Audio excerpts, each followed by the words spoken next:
What if I told you the secrets to a billion-dollar startup weren't hidden in Silicon Valley textbooks, but in stories whispered thousands of years ago? Forget pitch decks. Let's talk about Greek myths. Imagine Mount Olympus, not as a home for gods, but as the ultimate corporate headquarters, where deities plot moves that would make today's CEOs tremble. Let's start in ancient Athens. Picture this, a high-stakes pitch competition, a Shark Tank for the gods. The prize? The naming rights and patronage of the most promising city in the ancient world. In one corner, you have Poseidon, the brash, powerful CEO of the seas. He makes a grand entrance, strikes the ground with his trident, and a saltwater spring erupts. It's flashy, it's dramatic, it's a huge spectacle. But what's the use case? The citizens, who are essentially the target market, are impressed by the power but can't drink the water. It's a classic case of a solution looking for a problem. Then, it's Athena's turn. She's the quiet innovator, the strategist. No grand gestures. She simply plants a seed, and it grows into an olive tree. She explains its value: food from the olives, oil for lamps and cooking, wood for building. It's not just a product, it's an entire ecosystem. It's sustainable, multi-purpose, and addresses the real needs of the people. The citizens of Athens, the market, make their choice. They don't choose the flashy display of power. They choose the product with real, tangible value. They choose Athena. This isn't just a myth. It's the most ancient lesson on product market fit. Your product, no matter how impressive, is worthless if it doesn't solve a real problem for your customers. Now, let's look at the ultimate startup journey, the Odyssey. This isn't just an epic poem. It's a 10-year case study in navigating the treacherous waters of the business world. The founder and CEO of this venture? Odysseus. His initial public offering, his market entry? The Trojan horse. It wasn't about brute force. It was a masterclass in disruptive strategy. He didn't try to outmuscle the competition. He outthought them, finding a backdoor into a fortified, impenetrable market. A truly legendary blue ocean strategy. But getting into the market is just the beginning. The real journey, the scaling phase, is fraught with peril. Odysseus faces the Cyclops, a monstrous, one-eyed giant. Think of this as your first encounter with a monopolistic legacy competitor. A giant who seems too big to fail, too powerful to challenge. Odysseus doesn't fight him head-on. He uses his wits, his agility, and a bit of trickery to blind the giant and escape. The lesson: you don't beat a Goliath by playing his game. You find his weakness, his blind spot, and you exploit it. Then come the sirens. Their enchanting song promises glory, pleasure, and an easy path to success. These are the tempting shortcuts, the get-rich-quick schemes, the vanity metrics that can lure any founder off course. They sound beautiful, but they lead straight to the rocks.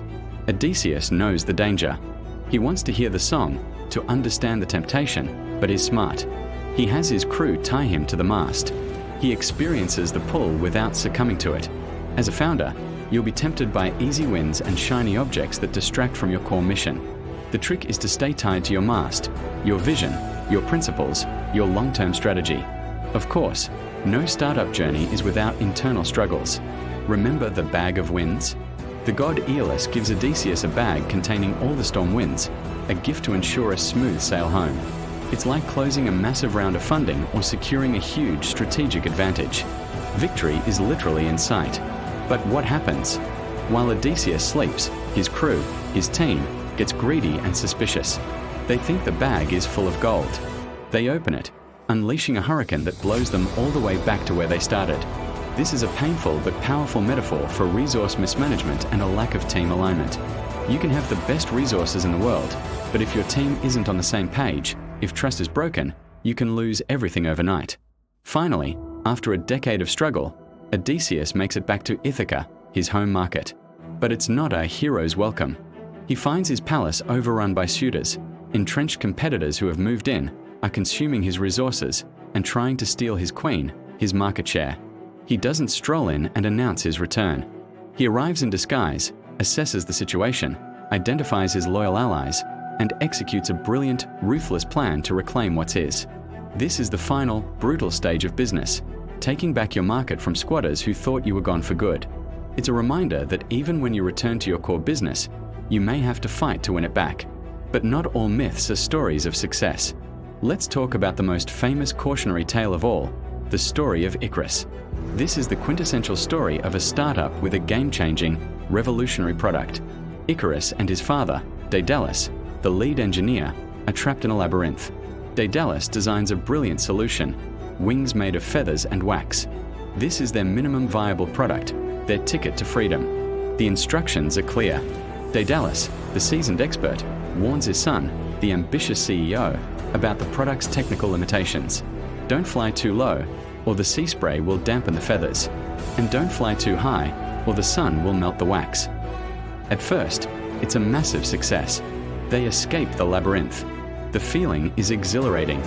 Icarus is flying, soaring. He's on top of the world. The market response is incredible. He's literally flying. But then, hubris kicks in. He gets caught up in the thrill of the ascent. He forgets the warnings of his lead engineer. He starts to believe the hype. He thinks the rules don't apply to him. So he flies higher and higher, closer to the sun. We all know what happens next. The wax melts, the wings fall apart, and he plunges into the sea. The startup crashes and burns. This is a timeless warning against ignoring the fundamental technical limitations of your product and the wise counsel of your team. Ambition is essential, but ambition without discipline, without respect for the fundamentals, is a recipe for disaster. From the strategic brilliance of Athena to the resilient journey of Odysseus and the tragic fall of Icarus, these ancient stories are more than just myths. They are a blueprint. They teach us about understanding our market, about clever strategy over brute force, about resisting temptation, managing our teams, and the dangers of unchecked ambition. The technologies change, the markets evolve, but the core principles of strategy, innovation, and leadership are truly timeless. The boardroom battles of today are just echoes of the conflicts that played out on Mount Olympus thousands of years ago. So the next time you're building a strategy or facing a challenge, maybe look to the past.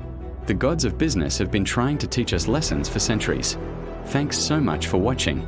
If you enjoyed this journey back in time, don't forget to like, subscribe, and hit that bell icon for more stories on how the past can shape our future. See you in the next video.